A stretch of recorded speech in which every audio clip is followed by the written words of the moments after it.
Selangor ialah pembahas terakhir. Sekarang saya jemput Menteri untuk menjawab soalan-soalan yang dikemukakan. Saya beri masa 25 minit. Silakan Menteri. Terima kasih Tan Sri Yang di-Pertua. Saya ingin ucapkan berbanyak terima kasih kepada kesemua ahli-ahli yang berhormat, 20 orang kesemuanya, yang telah mengambil bahagian untuk membahas maksud bekalan pembangunan 64 Kementerian Pendidikan Tinggi. Pelbagai perkara telah dibangkitkan dan saya cuba jawabnya sebaik yang mungkin dalam waktu yang terhad ini. Yang berhormat daripada Puchong, Kubang Krian, Tuaran, Arau telah membangkitkan mengenai soal keboleh pasaran graduan. Saya ingin menyatakan bahawa isu keboleh pasaran graduan ini merupakan perkara yang sememangnya diberikan perhatian yang sangat serius oleh pihak kementerian. Dan memang tidak dinafikan bahawa bilangan siswazah dalam negara kita telah pun meningkat daripada setahun ke setahun. Dan untuk makluman, kadar pengangguran siswazah mengalami penurunan sebanyak 0.4% untuk mencatatkan 3.7% pada tahun 2022 berbanding 4.1% pada tahun 2021. Dan berdasarkan data resmi dari Sistem Kajian Pengesanan Graduan yang dikeluarkan oleh Kementerian Pendidikan Tinggi, bilangan graduan yang belum bekerja selepas 6 bulan menamatkan pengajian adalah seperti berikut: seramai 40,000 orang ataupun 15.6% daripada 260,000 graduan yang menamatkan pengajian pada tahun 2020, seramai 41,467 atau 14.5% daripada 286,299 graduan pada tahun 2021. Manakala hanya seramai 29,000 atau 9.8% daripada 295,962 graduan pada tahun 2022. Memang pihak kementerian kita telah bangunkan sistem kajian pengesanan seperti yang dikatakan oleh Yang Berhormat Puchong, dan dengan sistem yang kita bangunkan itu, kita akan dapat melakukan analisa dengan lebih mendalam dan dengan lebih tepat bagi kita mengatasi apa saja isu dan masalah serta cabaran yang akan lahir daripada soal keboleh pasaran graduan, program-program mana yang menyumbang kepada masalah graduan tidak mendapat pekerjaan dan sebagainya.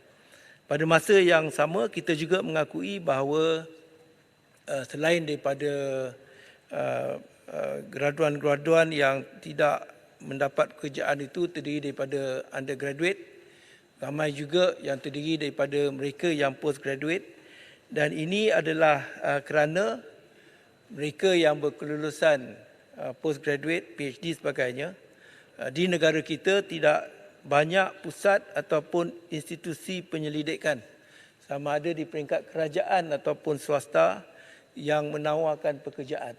Jadi itu satu perkara yang sememangnya kita tidak menafikan hakikat.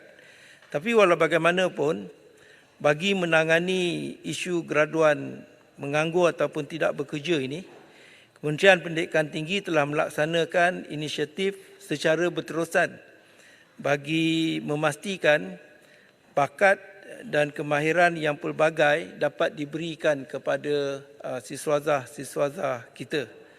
Antaranya, kita melaksanakan semakan dan penambahbaikan kurikulum secara berkala dalam tempoh 3 hingga 5 tahun bagi memastikan pelajar yang mengambil bidang berkenaan mempunyai daya saing serta kebolehpasaran yang tinggi sebaik saja mereka menamatkan pengajian.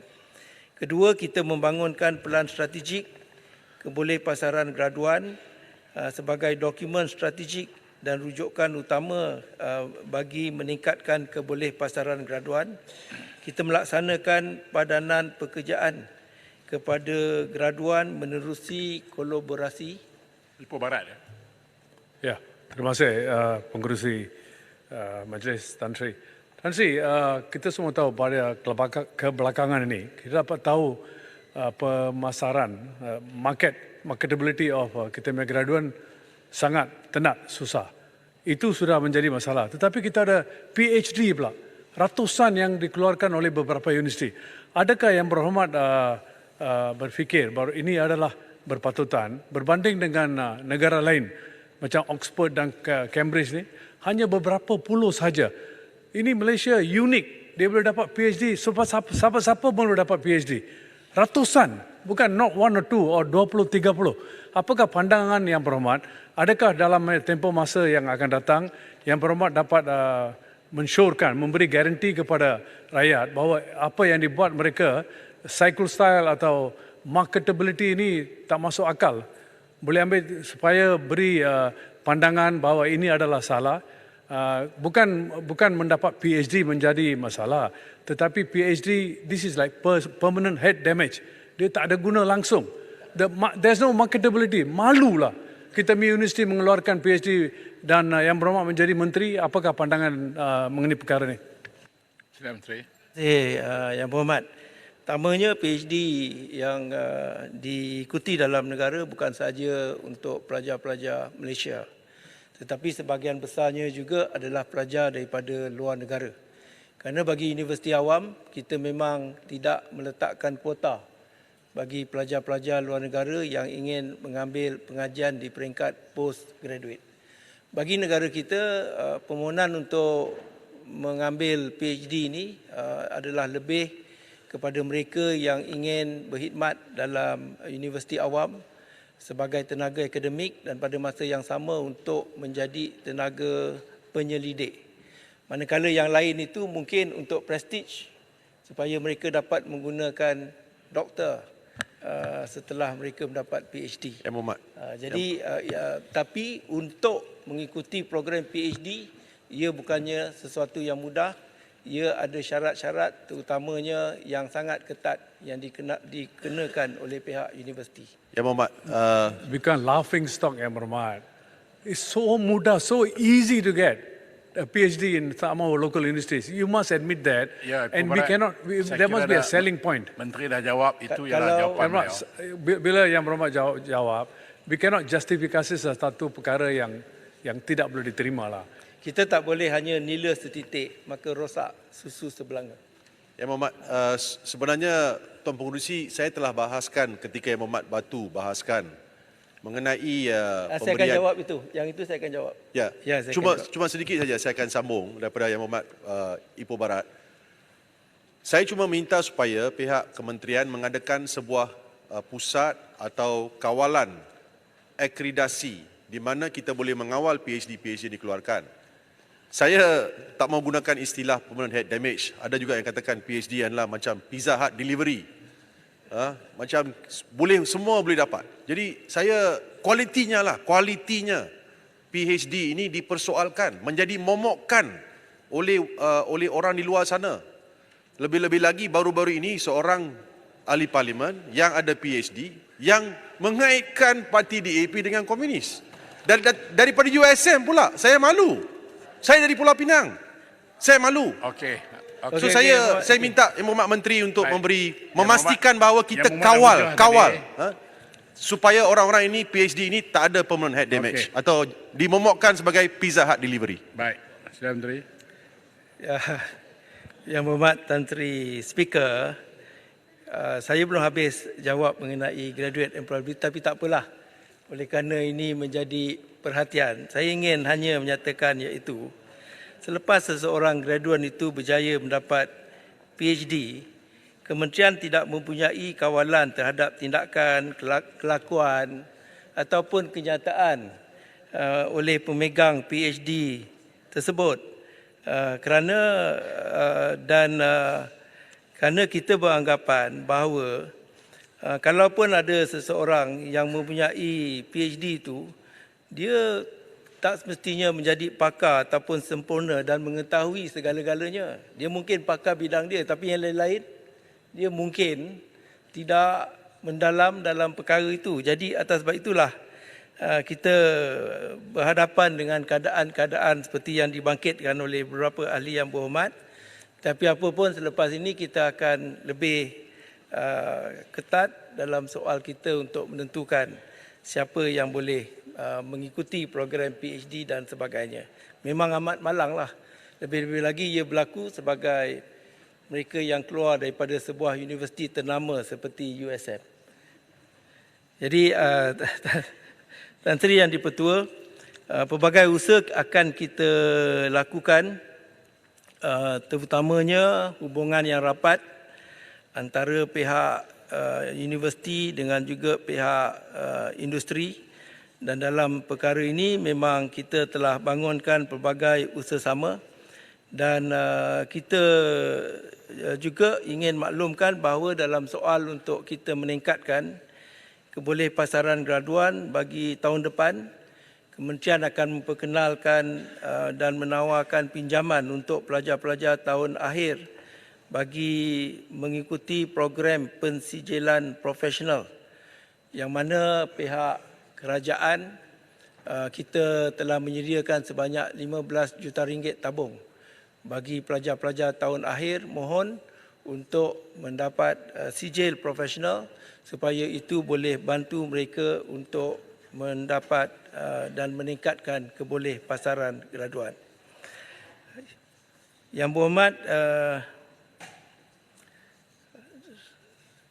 daripada Kepala Batas, Tampin dan sebagainya telah bangkitkan. Sorry Tan Sri Pengerusi, minta penjelasan daripada YB Menteri. Sama ada YB Menteri akan rancang untuk menurunkan ataupun menghenti intake untuk program-program pengajian yang kurang kebolehpasaran.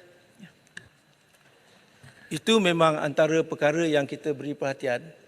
Seperti yang dikatakan tadi, apabila kita mempunyai satu database yang lebih baik, kita telah dapat mengenal pasti program-program yang mengeluarkan graduan-graduan yang tidak mendapat pasaran yang baik.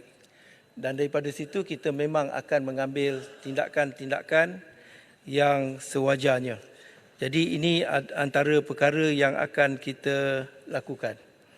Beberapa yang berhormat telah bangkitkan mengenai soal pemberian penajaan dan juga beasiswa yang disediakan oleh pihak Kementerian Pendidikan Tinggi.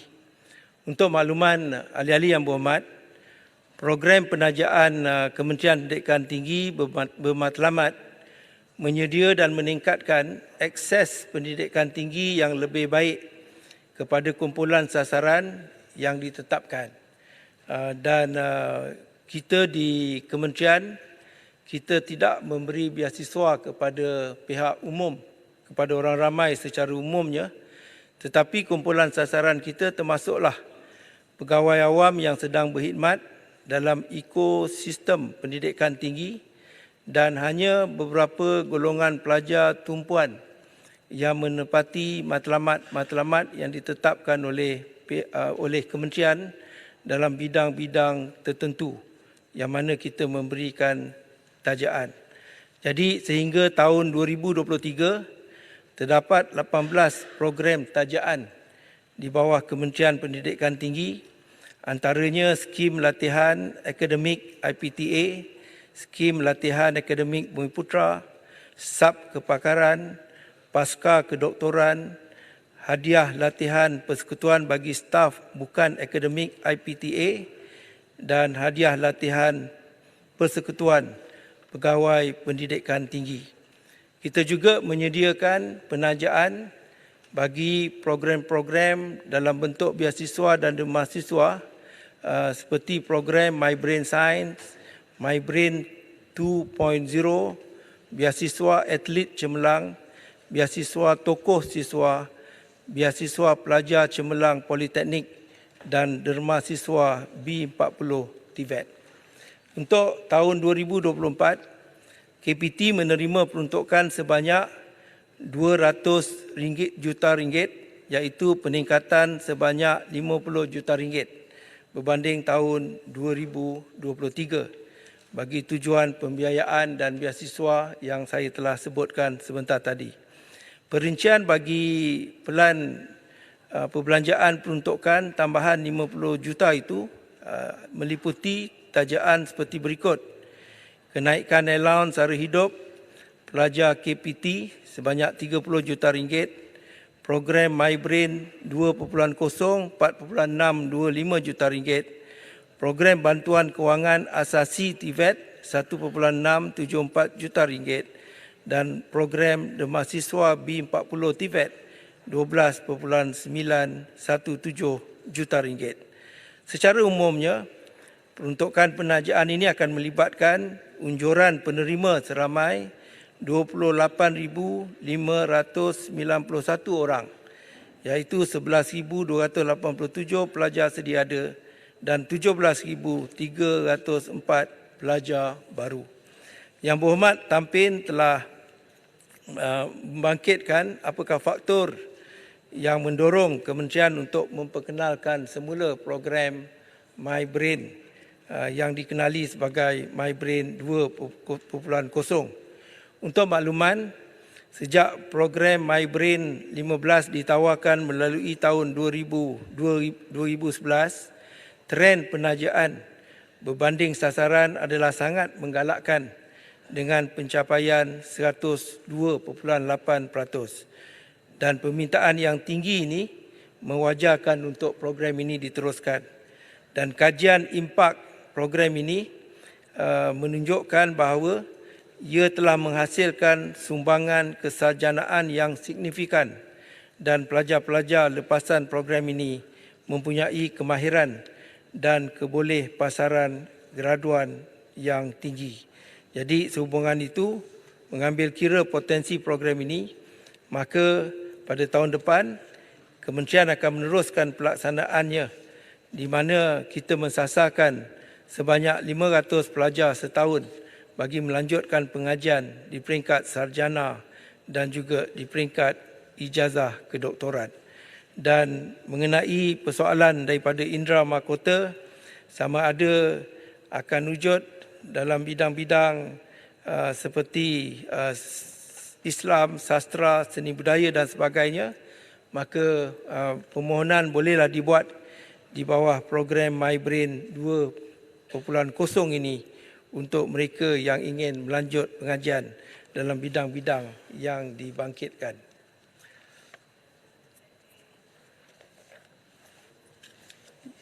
Selain daripada itu, Yang Berhormat daripada Tampin dan juga Raup telah bangkitkan mengenai kemasukan para pelajar ke universiti yang perlu membuat permohonan menerusi UPU. Dan dalam soal ini, Yang Berhormat daripada Raup juga telah mencadangkan dan membuat andaian bahawa kemungkinannya wujud sistem yang tidak begitu adil dalam soal kemasukan melalui UPU sedia ada dan mencadangkan supaya diwujudkan satu sistem unified bagi STPM dan juga matrikulasi. Saya ingin menyatakan bahawa pihak kementerian sentiasa menambah baik sistem permohonan kemasukan ke universiti awam, ke politeknik dan juga ke institusi latihan kemahiran awam dari semasa ke semasa. Kementerian sentiasa melakukan usaha-usaha memudah dan memaksimumkan jumlah kemasukan ke institusi pendidikan tinggi awam dan institusi latihan kemahiran awam berasaskan prinsip meritokrasi dengan mengambil kira pencapaian akademik 90% dan pencapaian co-curriculum 10% tanpa mengira agama, bangsa, keturunan dan juga negeri. Dan untuk makluman, sebenarnya calon-calon STPM dan juga matrikulasi diletakkan dalam satu ruang untuk bersaing antara satu dengan yang lain. Ada masanya calon daripada matrikulasi yang mendapat tempat yang lebih, ada masanya calon daripada STPM. Tidak ada kuota bagi mana-mana permohonan yang datangnya, sama ada daripada STPM ataupun daripada matrikulasi. Menteri minta pandangan. Ya, boleh ke Menteri menjelaskan bahawa kenapa graduan SPM memerlukan dua peperiksaan yang berbeza, satu STPM, satu matrikulasi. Adakah kemungkinan boleh disatukan, diunifikan bagi satu peperiksaan? Sekian, terima kasih. Silakan Menteri. Terima kasih Yang Berhormat. Saya percaya soal untuk mewujudkan matrikulasi itu datangnya daripada kerajaan dan Kementerian Pendidikan, dan sama ada kita hendak meniadakan matrikulasi dan sebagainya, maka sudah tentulah itu perlu pertimbangan daripada pihak Kementerian Pendidikan. Saya percaya kewujudan matrikulasi itu ada sebab-sebabnya, tujuannya, dan atas sebab itulah adanya matrikulasi. Dan bagi Kementerian Pendidikan Tinggi, oleh kerana itu keputusan yang telah dibuat oleh kerajaan melalui Kementerian Pendidikan, maka kita menerima kedua permohonan daripada kedua-dua kelulusan tersebut, dan kita meletakkan kedua-dua daripada jurusan ini untuk bersaing melalui UPU, dan tidak ada penetapan apa-apa kuota antara kedua-dua jurusan ini. Jadi soal sama ada kita bersedia untuk lakukan sistem yang unified, itu memerlukan pihak Kementerian Pendidikan dan keputusan daripada kelulusan daripada kerajaan, sama ada untuk menidakkan matrikulasi ataupun mungkin satu sistem yang bersepadu antara STPM dan juga matrikulasi. Jadi itu bukan bagi Kementerian Pendidikan untuk memberi jawapannya. Selain daripada itu, ada persoalan mengenai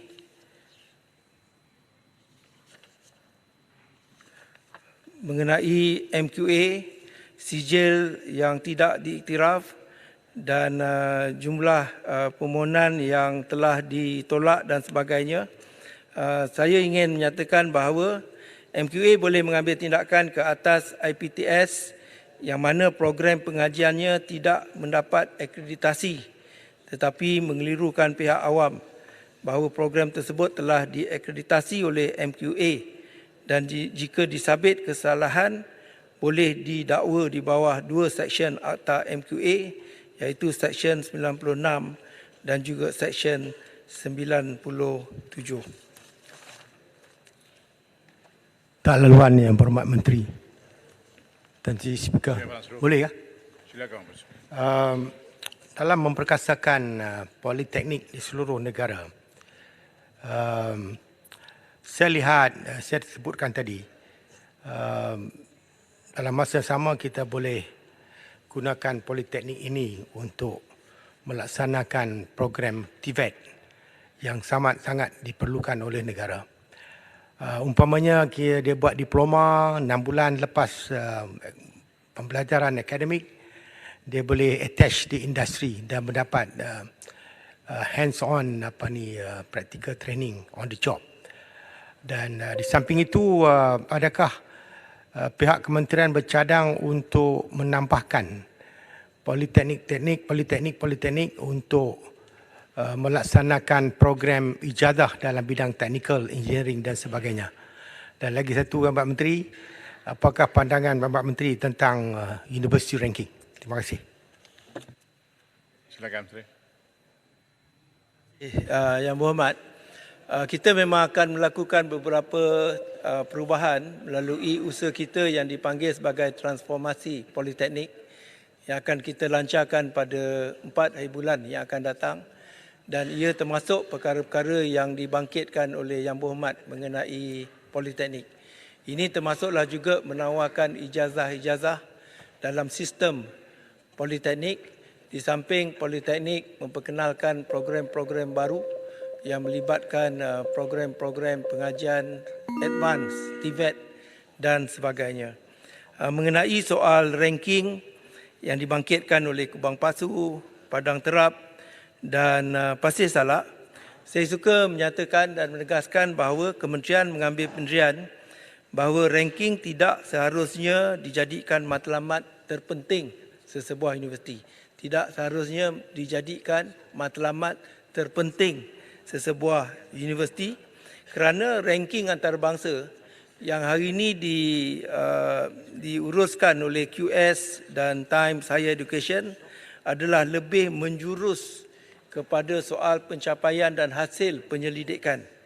Ini bermakna bahawa faktor-faktor seperti kualiti pengajaran dan pembelajaran, peranan dan keupayaan universiti untuk membantu pelajar yang kurang bernasib baik, komitmen universiti terhadap misi dan agenda nasional, maupun usaha memastikan kemenjadian seseorang siswaza tidak menjadi pemberat utama atau diambil kira secara mendalam dalam sistem ranking.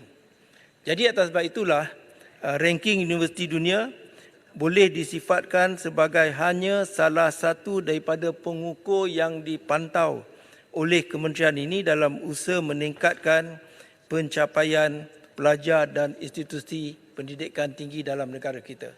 Dan pendekatan ini bukanlah sesuatu yang asing kerana ia juga telah diikuti ataupun diputuskan oleh beberapa universiti yang lain seperti contohnya pada November tahun lepas Universiti Harvard, Fakulti Perubatan dan Universiti Yale, Fakulti Undang-Undang telah mengumumkan bahawa mereka menarik diri daripada menyertai ranking yang dikelolakan. Kedua-dua institusi tersebut berpandangan yang ranking berkenaan menggunakan metodologi yang tidak selari dengan hasrat universiti itu untuk membantu pelajar dan juga menggalakkan graduat berkhidmat dengan perkhidmatan awam yang mempunyai gaji yang rendah. Dan pada pertengahan tahun ini juga sebanyak 52 buah universiti penyelidikan di Korea Selatan telah bersepakat untuk memboikot QS ranking yang dilihat meletakkan secara tiba-tiba indikator yang memberi kelebihan kepada negara penutur bahasa Inggeris. Dan banyak juga universiti di dunia, negara di dunia ini yang tidak pun mengikuti sistem ranking yang terdapat dalam yang diuruskan oleh kedua-dua badan tersebut. Dan bagi memastikan kita dapat menentukan kecemerlangan tempatan walaupun kita tidak bergantung kepada ranking, kementerian telah mengenal pasti beberapa strategi seperti berikut. Satu, pelaburan penyidikan yang berterusan. Kedua, berusaha terus memperkukuhkan kedudukan universiti awam di peringkat antarabangsa dengan memperbanyakkan program serta hubungan kerjasama dengan institusi terkemuka dunia. Dan memang banyak pun hubungan-hubungan diwujudkan antara universiti kita dengan pihak universiti di luar negara kita. Dan banyaklah lain usaha yang kita akan terus lakukan. Menteri perlukan berapa minit lagi? Ke Maghrib. Okay, 1 minit. Menteri minta baca bagi 2 minit lah. Okey, 2 minit.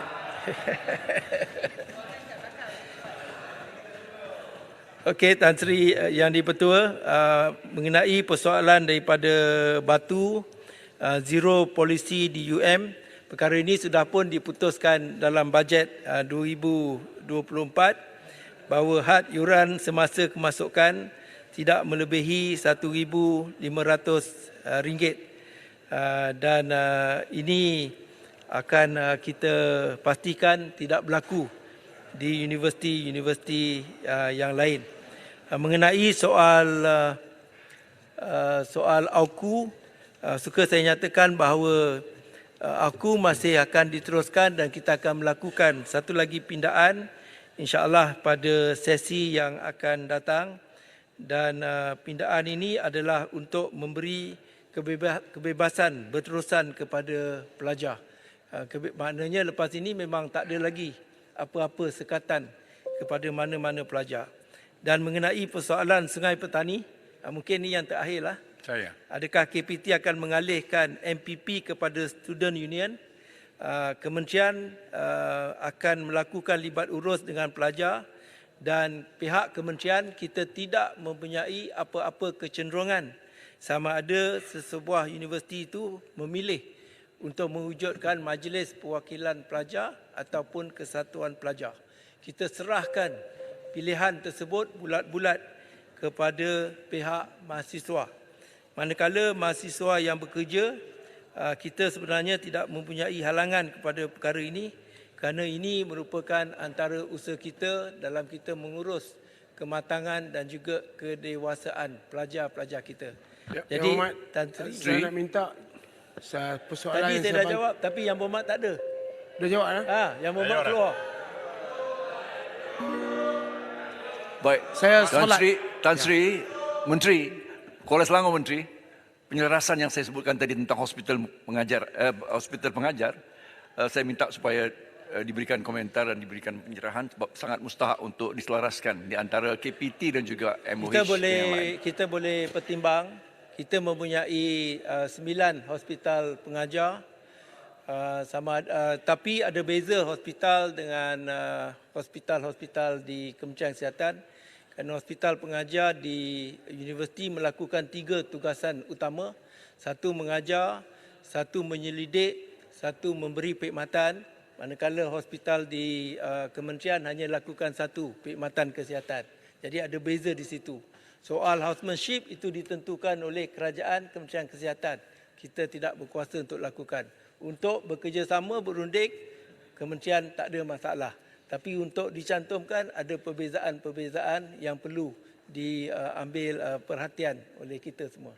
Jadi itu sajalah Yang Berhormat Tan Sri Speaker, mana yang tak sempat dijawab, ada sebahagiannya memang pernah dijawab dalam soalan-soalan lisan dan yang lain-lain akan dijawab secara bertulis. Saya ucapkan terima kasih kepada semua. Sekian. Baik, terima kasih Menteri.